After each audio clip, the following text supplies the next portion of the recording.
A colony of frogs is traveling across a forest in search of a pond.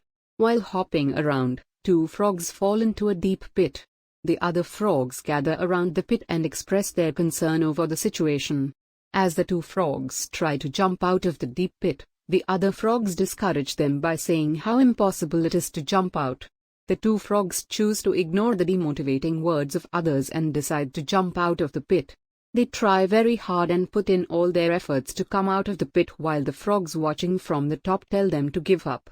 Eventually, one among them is influenced by the other frogs and dies as it gives up on the struggle to come out of the pit.